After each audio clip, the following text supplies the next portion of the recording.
नमस्कार, जय हिंद दोस्तों। आपके अपने चैनल एपेक्स ग्रुप पे आपका हार्दिक स्वागत है। मुझे उम्मीद है कि आप लोग बहुत अच्छे होंगे और मन लगा के पढ़ाई कर रहे होंगे। जी हाँ दोस्तों, रोजाना की तरह आज भी आपको 2 PM से क्लासेस मिलेंगी। जी हाँ दोस्तों, 2 PM से आपको हिंदी की क्लासेस करवाई जाएंगी। चलिए स्टार्ट करते हैं आज का अपना सेशन। चलिए, अगर आपको हमारा वीडियो पसंद आता है तो हमारे चैनल को सब्सक्राइब जरूर करिए दोस्तों। चलिए, बहुत ही जोरदार वीडियो है दोस्तों, बस आप शेयर करते रहिए वीडियो को। चलिए स्टार्ट करते हैं। जैसा कि आपको पता ही होगा कि दोस्तों यहाँ पे सामान्य हिंदी चलता है। सामान्य हिंदी यहाँ पे डेली करवाया जाता है। मॉडल पेपर चल रहा है दोस्तों, मॉडल पेपर करवाया जा रहा है। हर चैप्टर से एक एक क्वेश्चन लेकर, बहुत इंपॉर्टेंट क्वेश्चन है, बहुत इंपॉर्टेंट क्वेश्चन लाता हूँ दोस्तों। बहुत मेहनत करके मैं लाता हूँ, क्वेश्चन को छांट छांट के लाता हूँ और उसको समझाता हूँ। हर ऑप्शन के बारे में भी डिटेल में बताता हूँ दोस्तों। एक बार आप पढ़ के देखिए, एक बार पढ़ के देखिए। अगर नहीं समझ में आता है तो हमारे चैनल को अनसब्सक्राइब कर दीजिएगा दोस्तों। चलिए, मॉडल पेपर डेली यहाँ पे 30 प्रश्न 30 चैप्टर से आपको डेली करवाए जाते हैं। 30 प्रश्न 30 चैप्टर से डेली आपको यहाँ पे करवाए जाते हैं। चलिए स्टार्ट करते हैं आज का अपना पहला क्वेश्चन। स्वदेश के लिए किस लेखक की कृति है? चलिए दोस्तों उत्तर करिए, स्वदेश के लिए किस लेखक की कृति है? शीघ्र उत्तर करिए दोस्तों। महादेवी वर्मा, सुभद्रा कुमारी चौहान, धर्मवीर भारती, जयशंकर प्रसाद। चलिए दोस्तों उत्तर करिए, शीघ्र उत्तर करिए दोस्तों। चलिए, मैं यहाँ आपको बता दूं कि जयशंकर प्रसाद जयशंकर प्रसाद छायावाद के जनक हैं। किसके हैं? जयशंकर प्रसाद किसके जनक हैं? छायावाद। जयशंकर प्रसाद छायावाद के जनक हैं। एग्जाम में बार बार पूछता है कि छायावाद के जनक कौन है, तो आपको लगाना है जयशंकर प्रसाद। क्या लगाना है दोस्तों? जयशंकर प्रसाद। पूछता है कि इनकी प्रमुख रचना कौन सी है, जयशंकर प्रसाद की प्रमुख रचना कौन सी है, तो आपको लगाना है कामायनी। क्या लगाना है दोस्तों? कामायनी लगाना है। अगर पूछ ले जयशंकर प्रसाद की प्रमुख रचना कौन सी है तो कामायनी, और ये छायावाद के जनक बोले जाते हैं। अब यहाँ से एक क्वेश्चन और बनता है दोस्तों। देखिए, महावीर धर्मवीर भारती पूछता है यहाँ से कि सूरज का सातवां घोड़ा। जी हाँ दोस्तों, सूरज का सातवां घोड़ा किसकी रचना है? सूरज का सातवां घोड़ा, नोट करिए दोस्तों, मैं बोल रहा हूँ। सूरज का सातवां घोड़ा किसकी रचना है? सातवां घोड़ा किसकी रचना है? यह है धर्मवीर भारती की है। किसकी दोस्तों? धर्मवीर भारती की है। चलिए चलिए बताइए, सुभद्रा कुमारी चौहान। मैं आपको एक चीज बता दूं कि स्वदेश के लिए किसकी रचना है दोस्तों? ये हमारी सुभद्रा कुमारी चौहान की। किसकी रचना है? सुभद्रा कुमारी चौहान की है। एक क्वेश्चन यहाँ से और बनता है, महादेवी वर्मा की रचना के लिए, महादेवी वर्मा के रचना के लिए पूछता है दोस्तों कि यामा किसकी रचना है? यामा किसकी रचना है दोस्तों? पूछता है यामा किसकी रचना है, यामा दीपशिखा किसकी रचना है, तो आपको वहां लगाना रहेगा महादेवी वर्मा। क्या लगाना? महादेवी वर्मा लगाना है दोस्तों। आप बताइए, अगर आपको मेरा वीडियो नहीं पसंद आता है तो आप अनलाइक कर दीजिए, अनसब्सक्राइब कर दीजिए, लेकिन एक बार जरूर चैनल पे आइए दोस्तों, एक बार हमारे एपेक्स ग्रुप पे जरूर आइए दोस्तों। चलिए स्टार्ट करते। जी हाँ दोस्तों, चलिए देखते हैं दूसरा क्वेश्चन। जी हाँ दोस्तों, दूसरा क्वेश्चन, निम्न में से कौन अघोष वर्ण नहीं है? पूछ रहा है कि कौन अघोष वर्ण नहीं है। चलिए दोस्तों उत्तर करिए। काटशाला। मैं आपको बता दूं दोस्तों, मैंने आपको बताया था कि का वर्ग जो होता है, मेरा का वर्ग जो होता है, यह का वर्ग का पहला, दूसरा, तीसरा और चौथा और पांचवा, ये हमारे का वर्ग हो गए।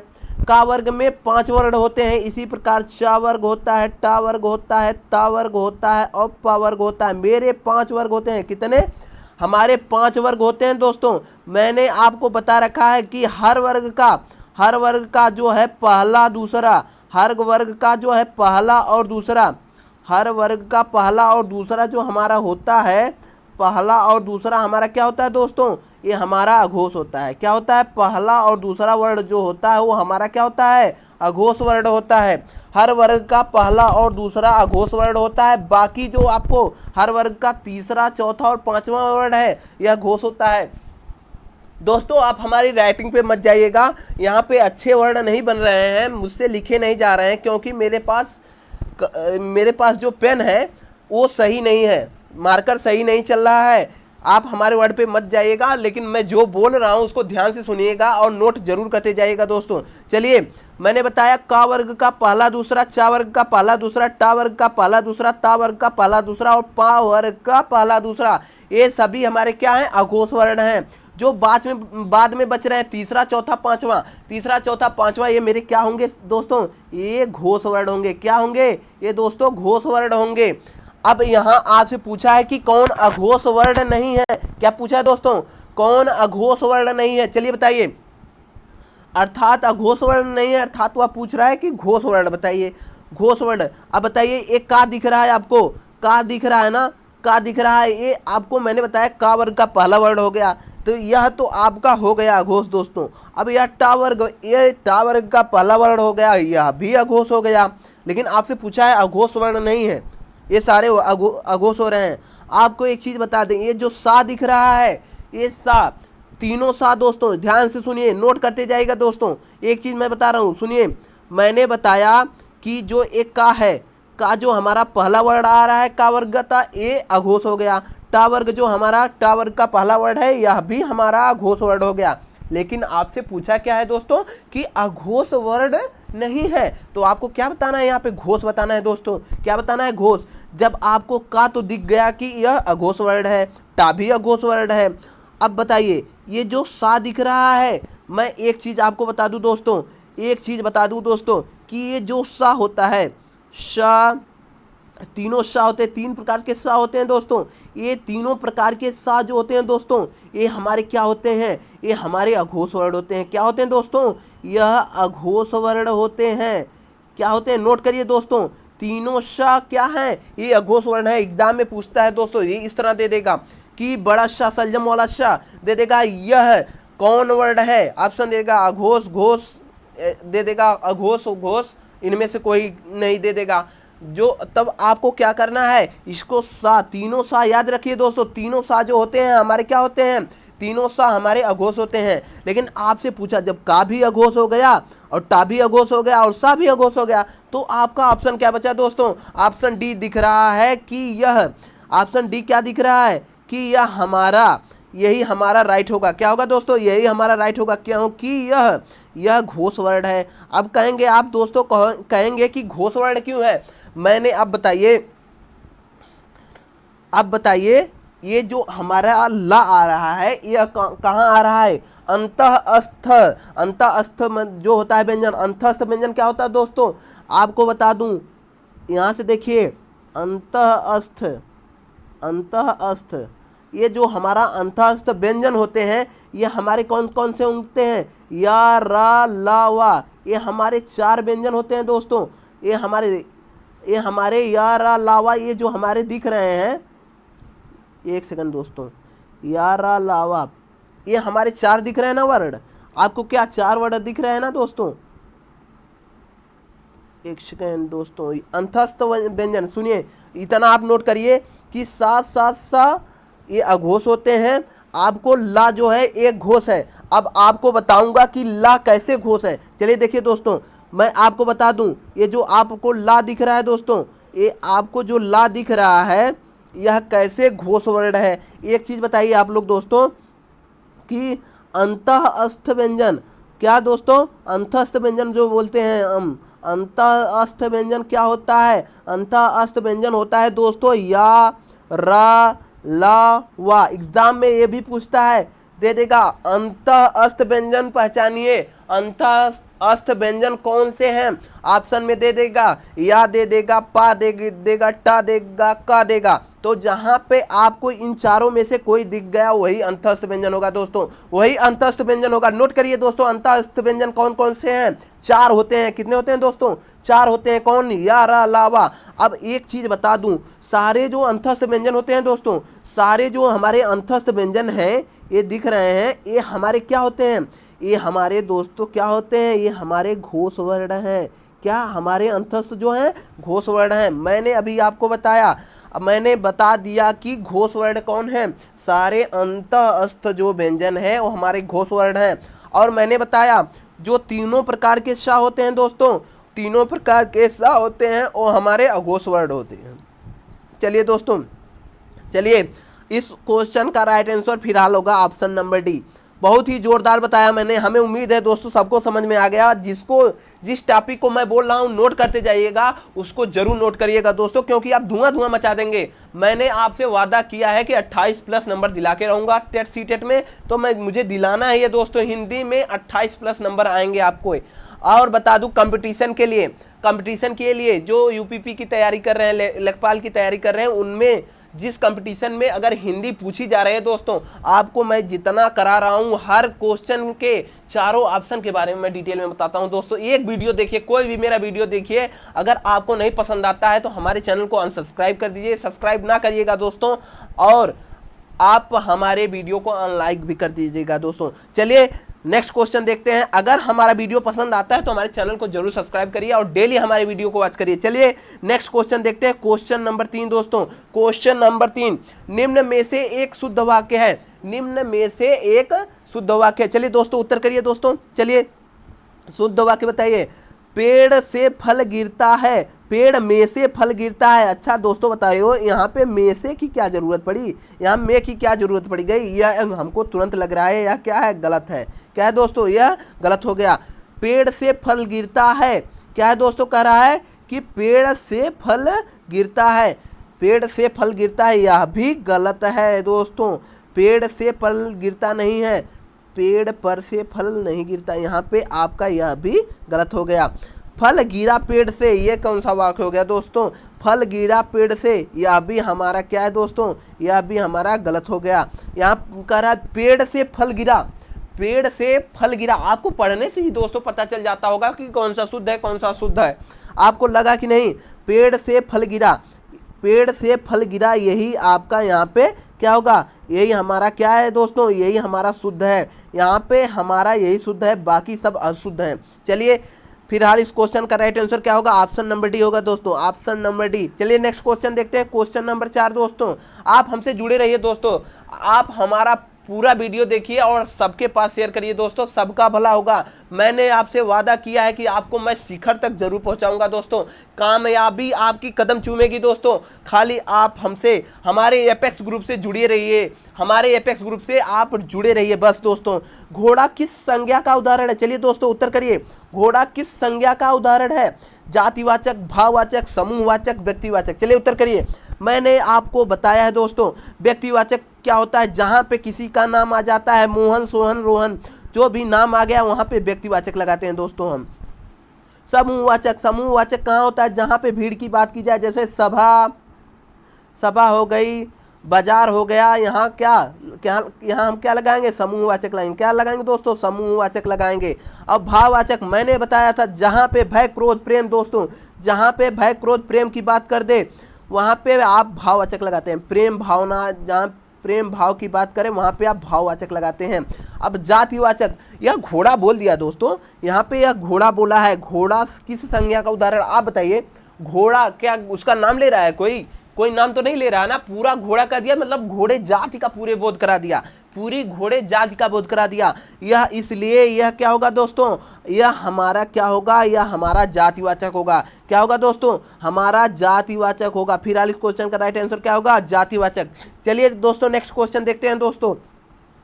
आप हमसे लगे रहिए दोस्तों, आप धुआं धुआं कर देंगे, एग्जाम में धुआं धुआं करके आएंगे, हमारा वादा है दोस्तों। चलिए, मम्मी मुझे नहला करके खाना दी, मम्मी मुझे नहला करके खाना दी। इसमें जो करके दिख रहा है आपको, कह रहा है करके में कौन सी क्रिया है, करके में कौन सी क्रिया है। क्या बोल रहा है दोस्तों कि करके जो दिख रहा है इसमें कौन सी क्रिया है, संयुक्त क्रिया, मुख्य क्रिया, सहायक क्रिया, पूर्वकालिक क्रिया।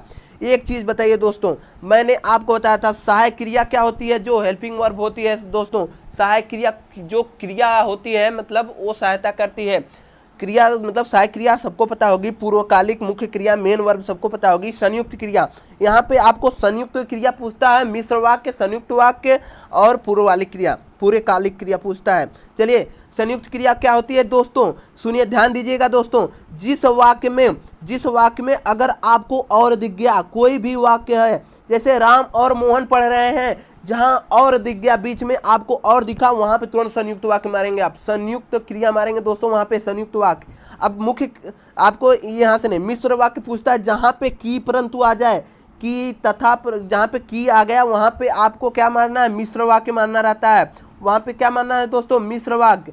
अब आप इस क्वेश्चन को ध्यान से पढ़िए दोस्तों। मम्मी मुझे नहला करके, करके पहले वह नहला दी उसके बाद खाना दिए ना, मतलब पहले नहला ली मतलब पूर्वकालिक हो गया, मतलब वह पूर्वकालिक की बात कर रहा है। नहला करके, नहला करके मतलब नहलाने के बाद खाना दे रही हैं दोस्तों, तो अर्थात पूर्वकाल हो गया, नहाना पूर्वकाल हो गया, यहाँ पे पूर्वकालिक क्रिया हो गई दोस्तों। फिलहाल इस क्वेश्चन का राइट आंसर क्या होगा, राइट आंसर क्या होगा, ऑप्शन नंबर डी। चलिए नेक्स्ट क्वेश्चन देखिए दोस्तों, क्वेश्चन नंबर 6। चोर ही चोरी, चोर की ही चोरी पकड़ी जाती है, चोर की ही चोरी पकड़ी जाती में चोर क्या है, चोर क्या है, चलिए बताइए दोस्तों, चोर क्या है। यहाँ पे भाववाचक, गुणवाचक, समूहवाचक, व्यक्तिवाचक, चलिए दोस्तों बताइए। चोर की ही चोरी पकड़ी जाती है, आप बताइए। भाववाचक में मैंने क्या बताया अभी, भाववाचक में मैंने क्या बताया, भय प्रेम क्रोध की बात किया मैंने। गुणवाचक जहाँ पे बता दे कि वह गुणवान है, वह सुंदर है, मतलब उसके गुण है ना, सुंदर है, वह चोर है, वह भावी है, वह अच्छा है, वह सुंदर है, वह पढ़ने में अच्छा है, वहाँ अच्छा क्या है, वहाँ पे उसके गुण बताए जा रहे हैं। यहाँ आपको दिख रहा है ना चोर दोस्तों, यह चोर हमारा क्या है, चोर का गुण है कि वह चोरी करता है, चोर का क्या गुण है कि वह चोरी करता है। यहाँ पे कौन सा होगा, यहाँ पे हमारा गुणवाचक हो गया, क्या होगा दोस्तों, गुणवाचक होगा। चोर यहाँ पे पूछा चोर क्या है, चोर का गुणवाचक होगा दोस्तों, क्या होगा, गुणवाचक। समूहवाचक में मैंने बताया था आपको कि जहाँ पे भीड़ की बात करेगा, जैसे बाजार, भीड़, सभा हो गई। व्यक्तिवाचक में किसी का नाम हो गया। फिलहाल इस क्वेश्चन का राइट आंसर क्या होगा, गुणवाचक। चलिए नेक्स्ट क्वेश्चन देखते हैं दोस्तों, क्वेश्चन नंबर 7। कौन सा समुच्चय बोधक अव्यय नहीं है, कौन सा समुच्चय बोधक अव्यय नहीं है, आप पहले बताइए अव्यय क्या होता है दोस्तों, अव्यय, अव्यय क्या होता है दोस्तों, नोट करिए, मैं बोल रहा हूं दोस्तों, नोट करती जाइएगा दोस्तों, बहुत ही इंपॉर्टेंट पॉइंट बोल रहा हूं। अव्यय क्या होता है, जहां आ मतलब नहीं, बे मतलब बे, आ मतलब नहीं, आ मतलब क्या दोस्तों, आ मतलब नहीं और बे मतलब बे हो, जो बे ना हो उसे अव्यय कहते हैं। अर्थात जो लिंग वचन के साथ परिवर्तन ना हो, जिसका लिंग और वचन के साथ परिवर्तन ना हो वह अव्यय कहलाता है। नोट करिए पॉइंट को दोस्तों, जिसका लिंग और वचन के साथ जिसमें परिवर्तन ना हो वह अव्यय कहलाता है। नोट कर लीजिए दोस्तों। अच्छा आप बताइए, अब आप बताइए कि अर्थात कभी चेंज होता है नहीं होता, तथा होता है नहीं होता है, अथवा होता है नहीं होता है, आजन्म चेंज हो सकता है दोस्तों, यह अव्यय नहीं है पूछा है तो यहाँ पे आजन्म अव्यय नहीं है। अर्थात, तथा, अथवा ये तो हमको वाक्य को जोड़ने के लिए लगभग आते हैं। चलो बताओ, आजन्म यह हमारा लिंग और वचन के साथ बदल जाएगा। अगर आजन्म मतलब जिसका जन्म ना हुआ हो, अगर जन्म कह दिए तो वहां पे जिसका जन्म हुआ हो यह लिंग और वचन के साथ बदल रहा है ना आजन्म, इसलिए यहाँ पे यह अव्यय नहीं होगा, यह अव्यय नहीं होगा दोस्तों, यह अव्यय नहीं होगा।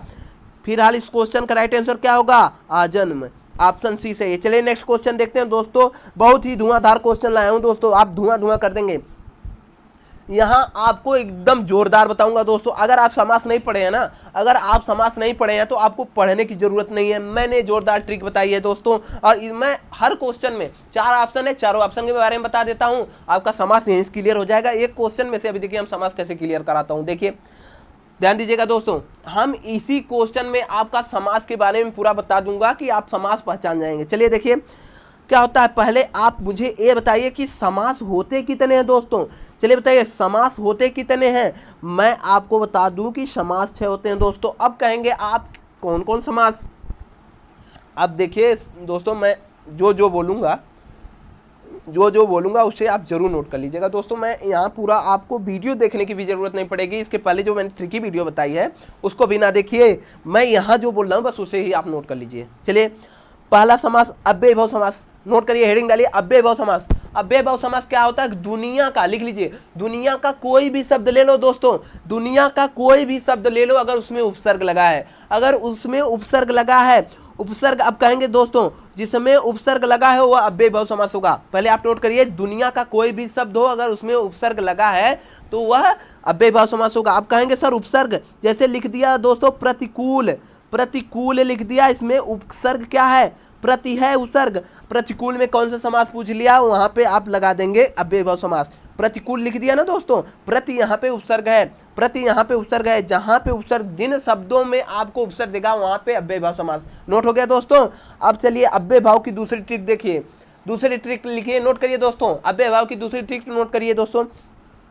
जहां पे शब्दों की पुनरावृत्ति हो दोस्तों, जहां पे शब्दों की पुनरावृत्ति हो, नोट करिए दूसरा नियम है इसका, जहां पे शब्दों की पुनरावृत्ति हो वहां पे भी अव्यय भाव समास होगा। जैसे देखिए रातों रात, रात यहाँ पे इसकी पुनरावृत्ति हुई है रातों रात, दिन दिन यहाँ पे पुनरावृत्ति हुई है, यहाँ पे भी। इन दोनों में कौन सा समास है दोस्तों, आपको क्या लगाना है, इन दोनों में कौन सा समास है दोस्तों, आप तुरंत लगाएंगे कि अव्यय भाव है। क्या है दोस्तों, अव्यय भाव है समास, अव्यय भाव समास है। मैंने क्योंकि बता दिया दोस्तों आपको कि दुनिया का कोई भी समास ले लो, अगर उसमें उपसर्ग लगा है अव्यय भाव समास होगा। और जिन भी, दूसरा ट्रिक क्या है दोस्तों, जिन भी शब्दों की पुनरावृत्ति, जिन समास में शब्दों की पुनरावृत्ति हो गई, जैसे दिन दिन, रातों रात यहाँ पे आ गई, बीच में आपको योजक देख के घबराना नहीं है दोस्तों। आप लोग अक्सर लड़के क्या करते हैं, सभी लोग क्या करते हैं, जहां पे योजक लगा तुरंत द्वंद्व मार देते हैं, तुरंत द्वंद्व मार के चले आते हैं दोस्तों। लेकिन यह बिल्कुल गलत बात है दोस्तों। द्वंद्व कहाँ होता है अभी मैं बताता हूँ, लेकिन मैंने बताया जहाँ पे पुनरावृत्ति होगी, एक ही शब्द की पुनरावृत्ति, जैसे रातों रात, यहाँ पे रात की पुनरावृत्ति हो रही है, जहाँ पे पुनरावृत्ति होगी वहाँ पे आपको तुरंत अव्यय भाव समास मानना है। अब देखिए अव्यय भाव क्लियर हो गया दोस्तों। अब बता रहा हूँ, सुनिए, कर्मधारय समास क्या होता है, नोट करिए, जिसका उत्तर पद प्रधान होता है वह कर्मधारय समास होता है। नोट करिए दोस्तों, जिसका उत्तर पद प्रधान होता है, जिसका उत्तर पद प्रधान होता है कर्मधारय समास होता है दोस्तों। अब कहेंगे इसकी ट्रिक क्या है दोस्तों, जिन वाक्य के बीच में है जो आ गया, जैसे नील गगन, नीला है जो गगन आ गया, नील गगन पूछ लिया, इसमें कौन सा समास है, तो आप मारेंगे कि इसमें कर्मधारय समास है। कहेंगे कैसे, क्योंकि नील गगन है, नील गगन लिखा है दोस्तों, उसका विग्रह करिए आप लोग, लिखा है ना दोस्तों नील गगन, मैं लिख रहा हूं दोस्तों नील गगन, ध्यान से सुनिएगा दोस्तों, बहुत मेहनत कर रहा हूं आपके लिए। नील गगन लिखा है ना दोस्तों, नील गगन, नील मतलब नीला, गगन मतलब आकाश, नीला है जो गगन, नीला है जो बीच में आ गया ना, विग्रह करने पे है जो आया, जिसका भी विग्रह करने पे बीच में दोस्तों है जो आ गया, वहां पे नोट कर लीजिए, जिसका भी विग्रह करने पर, जिस समास का विग्रह करने पर है जो बीच में आएगा, वहां आप तुरंत क्या मारेंगे, कर्मधारय समास। अव्यय भाव कर्मधारय समास दोनों क्लियर हो गया दोस्तों आपका।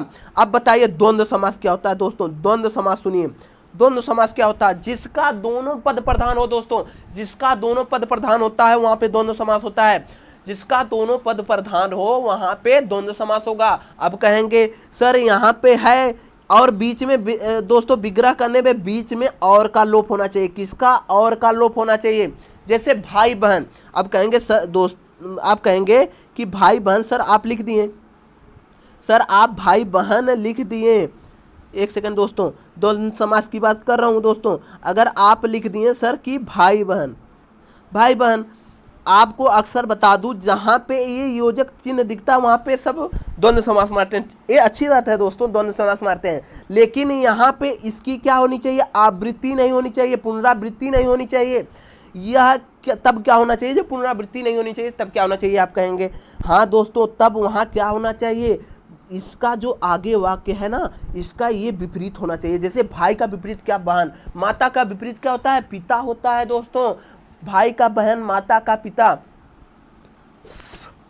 चलिए अब बताइए, जहां विपरीत होगा और बीच में और चिन्ह का लोप, नोट करिए, जिसका दोनों पद प्रधान होता है वहां द्वंद्व समास होता है। नोट करिए, जिसका दोनों पद प्रधान होगा वहां कौन सा समास, वहां पे आपको द्वंद्व समास लगाना है। और जिस समास का विग्रह करने पे बीच में और का लोप होता है, और उन शब्दों में वह जैसे भाई और बहन है, उनमें जो है उसका अर्थ विपरीत आना चाहिए। जैसे भाई का विपरीत होता रहा है क्या, बहन, जहां विपरीत आएगा वहां पे आपको द्वंद्व समास मानना है। आपका 3 समास क्लियर हो गया, 6 समास है। अब आपका चौथा समास है कर्मधारय समास, जिसका उत्तर पद प्रधान होता है वहां पे कर्मधारय समास होता है दोस्तों, जिसका उत्तर पद प्रधान होता है उसमें कर्मधारय समास होता है। इसमें कर्मधारय समास में क्या होता है दोस्तों, कर्मधारय समास क्या होता है दोस्तों, जहां पे जिसका विग्रह करने पर दोस्तों, जिसका विग्रह करने पर बीच में कारक चिन्ह का लोप हो, कारक चिन्ह का लोप होता है, वहां पे आपका क्या, वहां पे आपका होता है तत्पुरुष समास। अब आपका कौन सा समास बच गया दोस्तों, आपका द्विगु समास बचा। क्या दोस्तों? द्विगु समास। द्विगु समास के लिए नोट करिए, जिसका पहला पद संख्यावाची हो, जिसका पहला पद संख्यावाची होता है वहां पे द्विगु समास मारते हैं। सप्त ऋषि होता है दोस्तों, सप्त ऋषि होता है, सप्त मतलब 7 होता है, आगे संख्यावाचक हो गया, यहाँ पे द्विगु समास हो जाएगा दोस्तों। जिसका पहला पद संख्यावाची होगा वहां पे द्विगु समास। अब आपका एक समास दोस्तों बचा सिर्फ बहुब्रीहि समास। बहुब्रीहि समास दोस्तों, बहुब्रीहि समास क्या होता है? जिसका कोई भी पद प्रधान ना हो। आप इस तरह ना लिखे दोस्तों, जिसका ना पहला पद प्रधान हो, नोट करिए, जिसका ना पहला पद प्रधान हो ना दूसरा पद प्रधान हो, बल्कि कोई अन्य पद प्रधान हो, बल्कि कोई अन्य पद प्रधान हो, वहां पे बहुब्रीहि समास मारना है। जैसे जैसे दोस्तों, जैसे बोल दिया, अब जैसे बोल दिया दशानन, 10 मुखों वाला, दशानन बोल दिया तो इसका अर्थ क्या हुआ? 10 मुखों वाला। तो यहाँ पे पहला और दूसरा पद प्रधान नहीं हुआ, 10 मुखों वाला अर्थात रावण। इसका कोई अन्य प्रधान पद प्रधान हो रहा है, अर्थात रावण प्रधान हो रहा है ना। जिसका ना पहला पद प्रधान हो ना दूसरा हो, बल्कि कोई अन्य पद प्रधान हो, वहाँ बहुब्रीहि समास। दशानन, पंचानन, त्रिनयन मतलब त्रिलोचन बोला जाता है। त्रिलोचन 3 नयनों वाले, अर्थात त्रिलोचन में कोई पद जो है प्रधान नहीं हो रहा है, लेकिन त्रिलोचन 3 नयनों वाले, अर्थात भगवान शिव, शिव का नाम आ रहा है, वहां पे तीसरा पद प्रधान हो रहा है, वहां बहुब्रीहि समास होगा।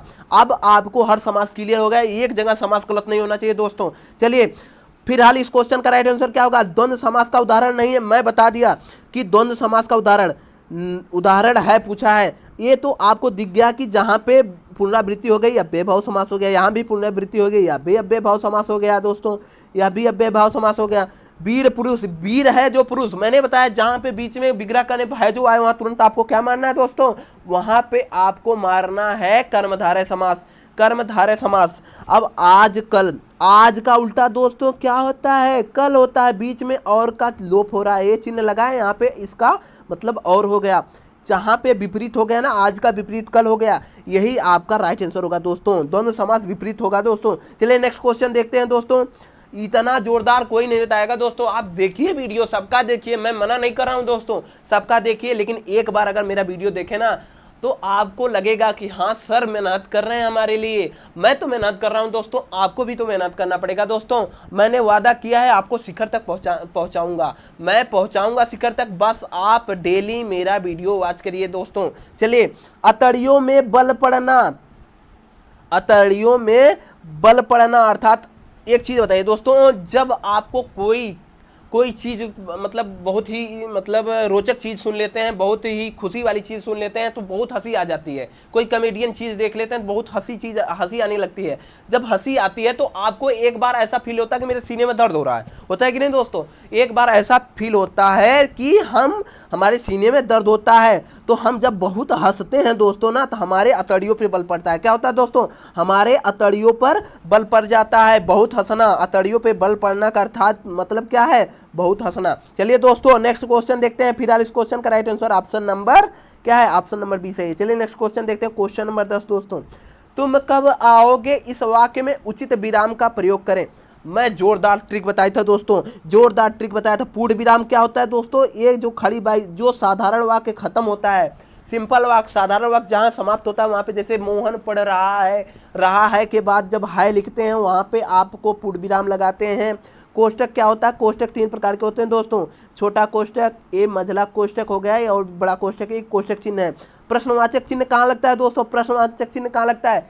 एक चीज नोट करिए दोस्तों, मैं बोल रहा हूँ प्रश्नवाचक चिन्ह कहाँ लगता है? जहां पर जिन वाक्य के बीच में कब, कहाँ, क्यों, कैसे, जहां पे प्रश्न पूछा जाए। जैसे तुम कब आओगे, यहाँ पे किसी से पूछा जा रहा है कि तुम कब आओगे, प्रश्न किया जा रहा है ना। जहां पे कब, कहाँ, कैसे दिखा, आपको तुरंत आपको क्या मानना है दोस्तों? तुरंत ना आपको प्रश्नवाचक मानना है। क्या? प्रश्नवाचक। उपविराम क्या होता है दोस्तों? आप लोग देखे होंगे उपविराम ऐसे 2 बिंदी लगता है। क्या होता है दोस्तों? उपविराम क्या होता है? उपविराम ऐसे आपको सिंपली 2 बिंदी दिखता है दोस्तों। फिलहाल इस क्वेश्चन का राइट आंसर क्या होगा दोस्तों? प्रश्नवाचक, क्योंकि यहाँ पे आपसे कब, कहाँ, क्यों, कैसे का प्रश्न कर लिया। चलिए नेक्स्ट क्वेश्चन देखते हैं। क्वेश्चन नंबर 11 दोस्तों, ई जीव प्रयोग के आधार पे कहां से बोला जाता है। चलिए दोस्तों बताइए, ई जीव प्रयोग के आधार पे कहां से बोला जाता है। चलिए उत्तर करिए दोस्तों। अग्र, पश्चिम, मध्य, इनमें से कोई नहीं। जोरदार चीज बताने वाला हूं दोस्तों, आप ध्यान दीजिएगा, इसको भी आप लोग नोट जरूर करेंगे दोस्तों, इसको भी आप क्या दोस्तों नोट जरूर करेंगे। चलिए बताता हूं, नोट करिए नोट करिए दोस्तों। जीभ के आधार, जीभ की बात किया दोस्तों, क्या हमारा यह जीभ की बात किया है। चलिए देखिए, जीभ की बात किया ना, इसको जीभ के आधार पे इसको मैंने 3 भागों में बांटा। कितने भागों में? एक हो गया मेरा अग्र हो गया, एक हो गया मेरा मध्य हो गया दोस्तों, नोट कर लीजिए दोस्तों, एक हो गया पश्च। अब इसमें से एक क्वेश्चन जरूर पूछता है। अब कहेंगे सर अग्र में क्या क्या आता है, मैं बताता हूँ। ई, नोट करिए, इसके बारे में डिटेल में बताऊंगा दोस्तों। ई ए और ए, नोट करिए, ये हमारे अग्र में आते हैं दोस्तों। अब पश्च में क्या आता है दोस्तों? पश्च में क्या आता है, नोट करिए दोस्तों, ऊ, ऊ और ओ और औ, ये हमारे जो 4 हैं ये हमारे पश्च में आते हैं। और मध्य में क्या आता है दोस्तों? मध्य में हमारा क्या आता है? आ आता है और आ आता है।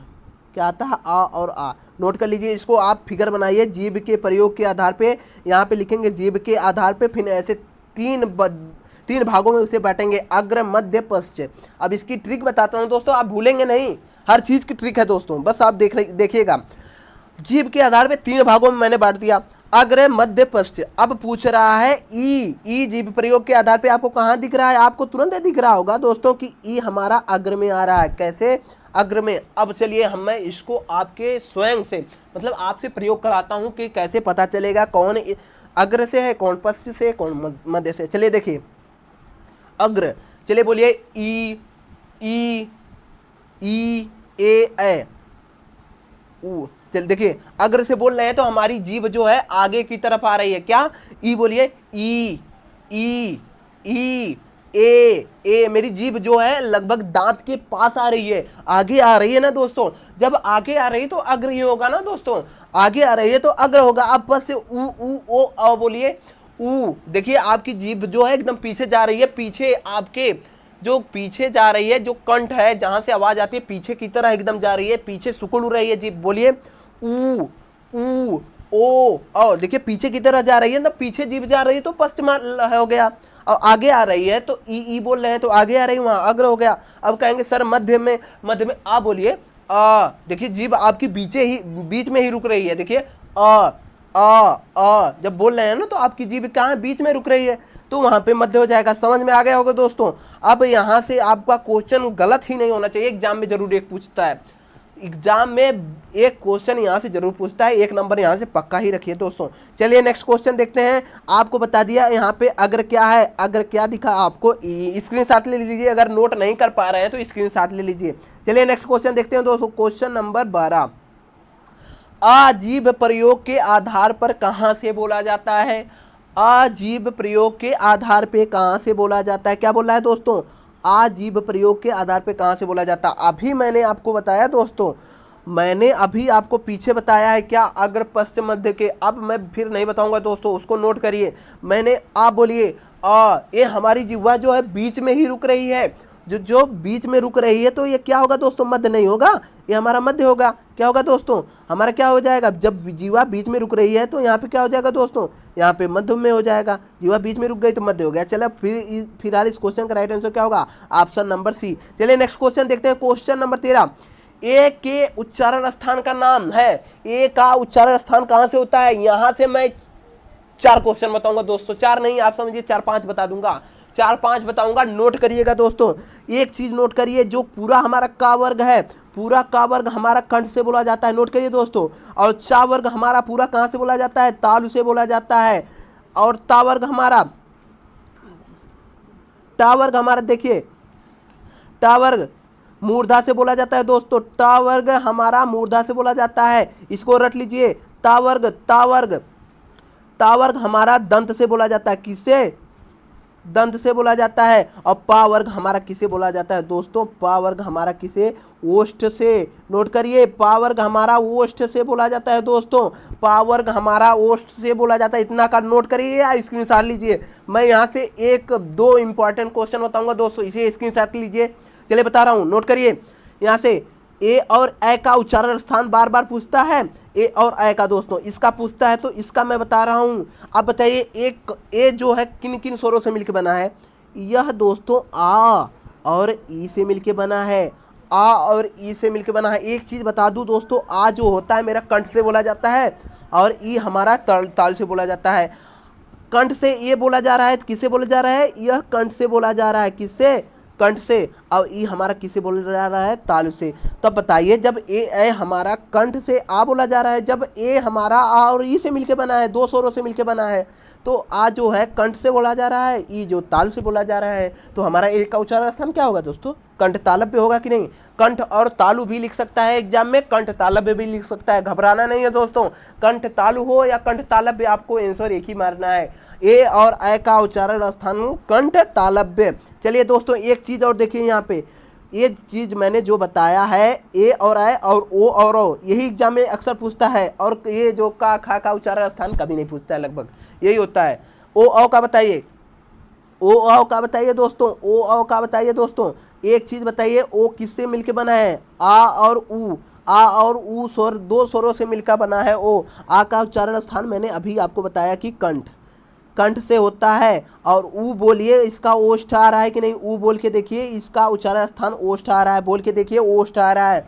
जब कंठ आ बोलने से हमारा कंठ पे आ रहा है और ऊ बोलने से ओष्ठ पे जा रहा है, तो ये हमारा कंठोष्ठ वर्ड हो गया। आप नोट करिए, ओ और औ का उच्चारण स्थान क्या होता है? कंठ ओष्ठ होता है। ए का मैंने बताया, ए का हमारा कंठ तालव्य हो गया, और ऊ ओ और औ का कंठ ओष्ठ हो गया। अब तालव्य मैंने बताया कि पूरा चा वर्ग तालव्य हो गया, और ता वर्ग जो हो गया, ता वर्ग हमारा दंत्य हो गया। चलिए नेक्स्ट क्वेश्चन देखते हैं दोस्तों। फिलहाल इस क्वेश्चन का राइट आंसर आपको पता होना चाहिए कि क्या होगा, कंठ तालव्य होगा। चलिए नेक्स्ट क्वेश्चन देखते हैं, क्वेश्चन नंबर 14। निम्न में से कौन सा शब्द अमात्रिक है दोस्तों? चलिए शेयर करिए दोस्तों, जल्दी से वीडियो शेयर करिए, लाइक शेयर जरूर करिए दोस्तों वीडियो को। अगर वीडियो पसंद आता है तभी आप सब्सक्राइब करिए हमारे चैनल को। चलिए दोस्तों बताइए, निम्न में कौन सा अमात्रिक, चलिए पहले बताइए अमात्रिक क्या होता है दोस्तों? आ मतलब क्या होता है? नहीं।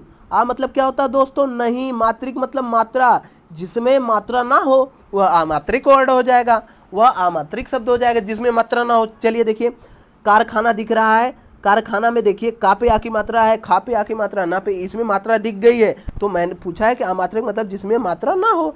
अमिताभ में भी मात्रा है, कलरों में भी मात्रा, चहचहाना में भी मात्रा दिख रहा है आपको दोस्तों, चहचहाना में भी आपको मात्रा दिख रहा है।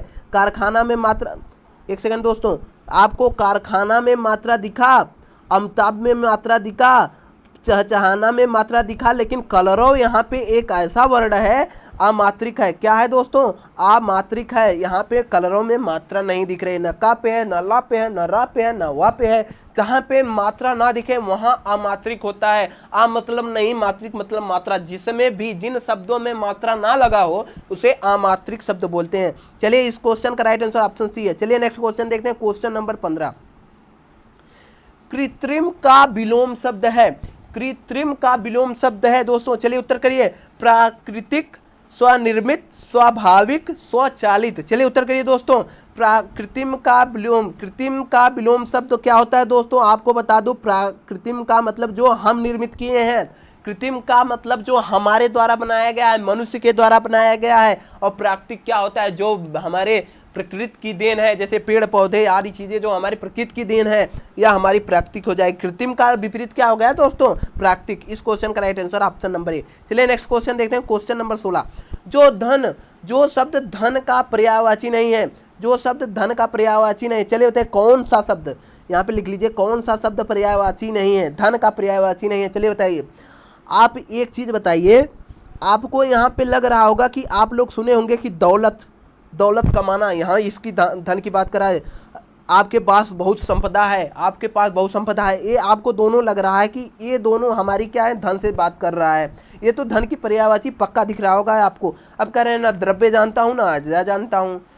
एक चीज़ आपको दोस्तों बता दूं कि यहाँ पे जो द्रव्य है ना दोस्तों, ये द्रव्य भी हमारा क्या दोस्तों सुनिए, ये जो मेरा द्रव्य भी है यह भी हमारा धन की ही बात करता है। द्रव्य भी धन की पर्यायवाची है, लेकिन पूछा है पूछा है कि कौन धन का पर्यायवाची नहीं है दोस्तों। धन का पर्यायवाची यहाँ पे जो अजा आपको दिख रहा है दोस्तों, अजा मतलब क्या होता है दोस्तों, अजा जो दिख रहा है, अजा का मतलब क्या है जानते हैं? इसका मतलब होता है दोस्तों बकरी। क्या आप लोग जानते होंगे, तो गांव में बहुत सारी बकरियां सब जिलाते हैं, गांव में बकरियां होती हैं। अजा का मतलब क्या होता है दोस्तों? बकरी। अब यहाँ से एक चीज़ सुनिए कि तद्भव तत्सम, अजा जो है यहाँ पे तत्सम है दोस्तों, यह तत्सम है। तत्सम क्यों है? संस्कृत का शुद्ध शब्द जो होता है तत्सम होता है। बकरी हमारा जो है हिंद संस्कृत का विकृत रूप जो होता है वह तद्भव कहलाता है। बकरी हमारा यहाँ पे तद्भव है और तत्सम मेरा अजा है। अब यहाँ से पूछा है कि धन का पर्यायवाची नहीं है, तो आपको अजा लगाना है। ये तो पर्यायवाची, अजा तो बकरी की पर्यायवाची है, तो एकदम होगा नहीं। अजा तो बकरी की पर्यायवाची है, लेकिन द्रव्य, संपदा और दौलत ये हमारी क्या धन की पर्यायवाची है। चलिए नेक्स्ट क्वेश्चन देखते हैं। फिलहाल इस क्वेश्चन का राइट आंसर ऑप्शन सी है। चलिए नेक्स्ट क्वेश्चन देखते हैं, क्वेश्चन नंबर 17। क्वेश्चन नंबर 17 देखिए, खुदा गंजे को नाखून ना दे।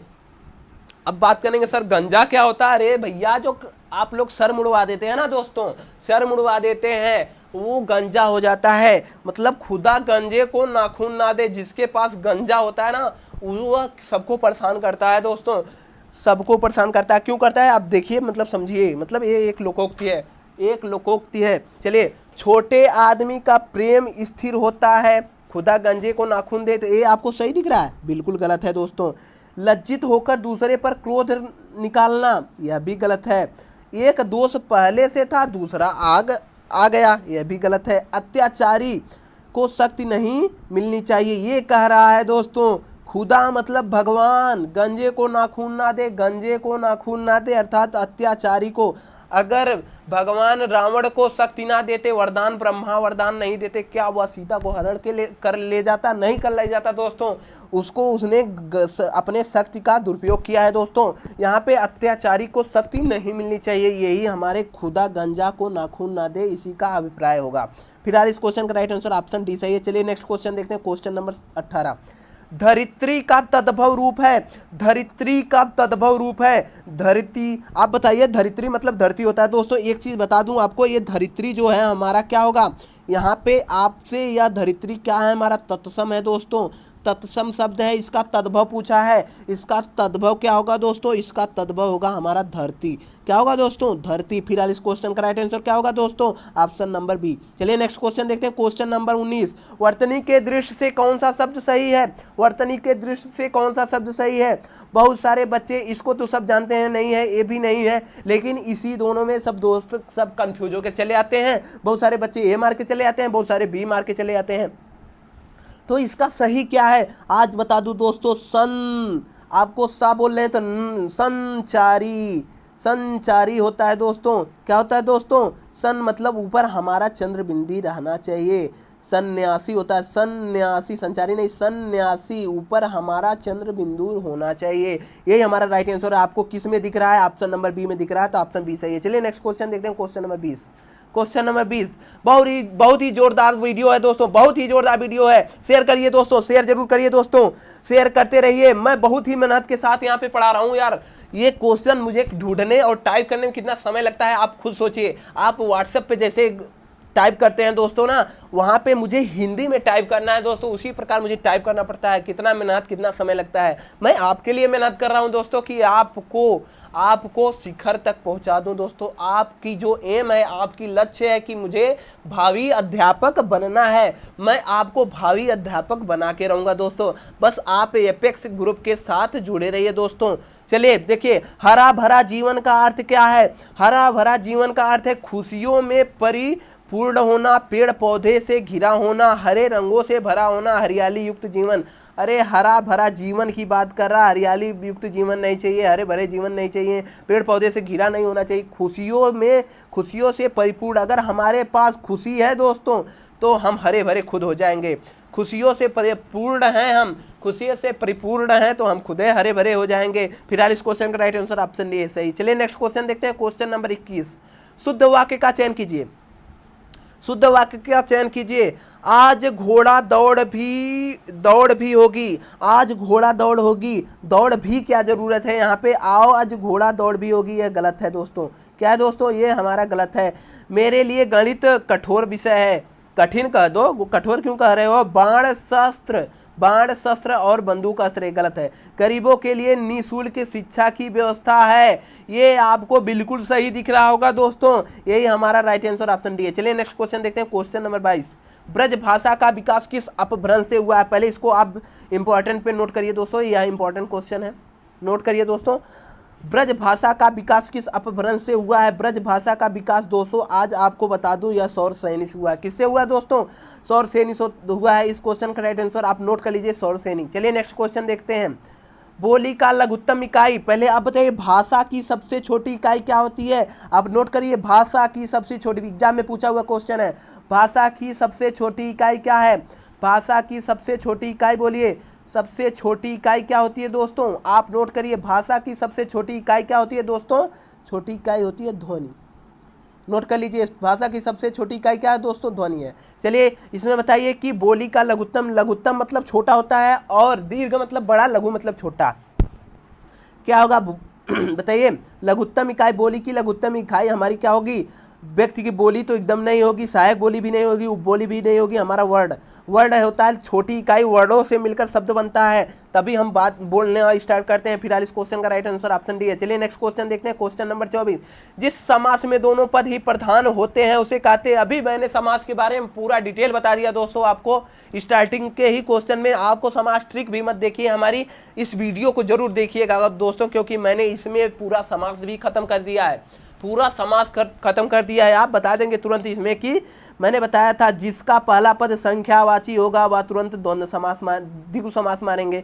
जिसका दोनों पद प्रधान होगा वहां पे आप तुरंत दोनों पद प्रधान पूछा तो आपको तुरंत क्या लगाना है कि यह ऑप्शन नंबर सी द्वंद्व समास। मैंने आपको बताया था कि कर्मधारय समास क्या होता है, जिसमें जिसका विग्रह करने पे जो आ जाए बीच में वहां पे कर्मधारय समास। इसको जानने के लिए आपको पूरा वीडियो देखना पड़ेगा। चलिए नेक्स्ट क्वेश्चन देखते हैं, क्वेश्चन नंबर 25। यहाँ से एक क्वेश्चन पक्का दोस्तों, यहाँ से एक क्वेश्चन एग्जाम में पक्का, टेस्ट सीटेड में पक्का दोस्त, नोट कर लीजिए।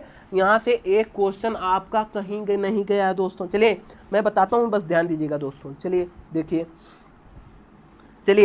देखिए ये आपकी क्या है दोस्तों? ये आपकी दिशाएं हैं। अब कहेंगे कि ऊपर कौन सी दिशा होती है? ऊपर दोस्तों उत्तर होता है। नीचे जब ऊपर उत्तर है तो नीचे दक्षिण होगा, और इधर पूरब होता है दोस्तों, सबको पता होगा ये। इधर क्या होता है दोस्तों? पश्चिम होता है। आपको एक चीज़ बता दूं, यही जो बीच में आता है दोस्तों ना, यही जो बीच में दिख रहा है, यही इसी की पूछ रहा है, उत्तर और पूर्व की दिशा। आपसे पहले पूछा है उत्तर और पश्चिम की बीच की दिशा, पहले आप बता दीजिए उत्तर और पश्चिम कहाँ दिख रही है आपको? उत्तर और पश्चिम आपको देख रहे होंगे कि यही उत्तर और पश्चिम दिख रही है। उत्तर और पश्चिम की दिशा को क्या कहते हैं दोस्तों? आप नोट करिए, उत्तर और पश्चिम की दिशा को वायव्य कहते हैं। नोट करिए दोस्तों, नोट करिए कॉपी में। और पश्चिम और दक्षिण की दिशा को क्या कहते हैं? पश्चिम और दक्षिण की दिशा को बोलते हैं नैऋत्य। क्या बोलते हैं दोस्तों? नैऋत्य बोलते हैं। और आग्नेय क्या होता है दोस्तों? हमारा यह दक्षिण और पूरब की दिशा को क्या बोलते हैं? आग्नेय। दक्षिण और पूरब में जो बोल रहा हूँ उसको ध्यान करिएगा, दक्षिण और पूरब की दिशा को क्या बोलते हैं? आग्नेय बोलते हैं। आपको एक ही बच रहा है अब, उत्तर और पूरब। क्या? उत्तर और पूरब। उत्तर और पूरब की दिशा को क्या कहेंगे दोस्तों? अब आपको इतना तो पता ही हो जाना चाहिए, एक छूट रहा है तो इसका ईशान होगा। क्या होगा? ईशान होगा। यहाँ से एक क्वेश्चन एग्जाम में जरूर बनेगा दोस्तों, पक्का बनेगा, आप इसको जान लीजिए, स्क्रीनशॉट ले लीजिए दोस्तों। चलिए नेक्स्ट क्वेश्चन देखते हैं, क्वेश्चन नंबर 26 देखेंगे। पहले 25 का आंसर आपको क्या बता दूं, उत्तर और पश्चिम पूछा है तो उत्तर और पश्चिम का वायव्य होता है। चलिए नेक्स्ट क्वेश्चन देखिए, क्वेश्चन नंबर 26। दोपहर के समय रामू आराम कर रहा था।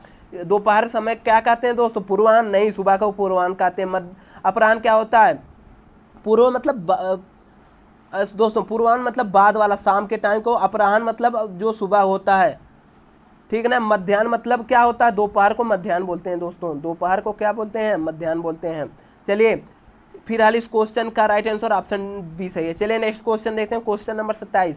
किस संस्था के 25 वर्ष पूरे होने के, किसी संस्था में 25 वर्ष पूरे होने वाले पे कौन सा उत्सव मनाया जाता है दोस्तों?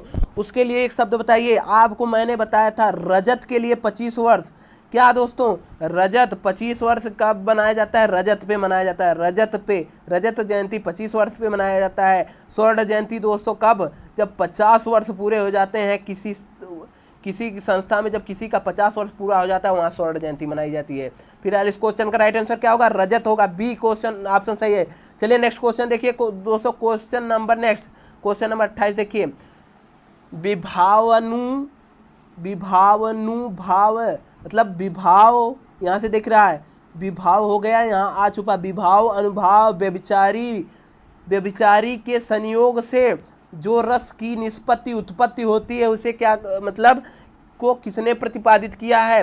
विभाव अनुभाव व्यभिचारी के संयोग से जो रस की उत्पत्ति होती है उसको किसने प्रतिपादित किया है दोस्तों? उसे किसने प्रतिपादित किया है? भरत मुनि ने किया है। किसने? भरत मुनि ने दोस्तों। किसने किया है? भरत मुनि ने। इस क्वेश्चन का right answer option number C सही है। चलिए नेक्स्ट क्वेश्चन देखते हैं, क्वेश्चन नंबर 29। जहां शब्दों शब्दांशों या वाक्यांशों की आवृत्ति हो किंतु उसके अर्थ भिन्न हो, वहां पे अलंकार होगा। मैंने आपको बताया था जहां पे वर्णों की आवृत्ति होगी वहां पे अनुप्रास अलंकार मानना। जैसे तरण तनुजा तट तमाल, यहाँ पे ता की आवृत्ति हो रही है, वहां पे आपको तुरंत अनुप्रास अलंकार मानना रहता है। अनुप्रास अलंकार जहां पे वर्णों की आवृत्ति होगी। और कह रहा है जहां पे शब्दों की, यहाँ पे बात कर रहा है जहां पे यमक अलंकार होता है दोस्तों, जहां पे वर्णों की आवृत्ति होती, शब्दों की आवृत्ति हो वहां यमक अलंकार। नोट करिए, जहां पे शब्दों की आवृत्ति होगी वहां पे यमक अलंकार। जहां पे किसी भी शब्दों में लिप चिप की मतलब चिपका हुआ होता है, किसी भी शब्द एक शब्द से दूसरा शब्द चिपका होता है वहां श्लेष अलंकार होता है। रूपक अलंकार क्या होता है? जहां पे उपमेय में उपमान की संभावना व्यक्त की जाती है वहां पे रूपक अलंकार होता है। लगभग 90% क्वेश्चन में जहां बीच में योजक लगा होता है वहां पे रूपक अलंकार होता है, जिस वाक्य में योजक लग गया। फिलहाल इस क्वेश्चन में कह रहा है शब्दों की आवृत्ति वहां पे यमक अलंकार हो जाएगा, वर्णों की आवृत्ति अनुप्रास होता है। चलिए नेक्स्ट क्वेश्चन देखते हैं, क्वेश्चन नंबर 30 और आज का लास्ट क्वेश्चन। राम लखन सीता सहित हृदय बसहु सुरभूप, इसमें कौन सी प्रस्तुत पंक्तियों में कौन सा छंद है?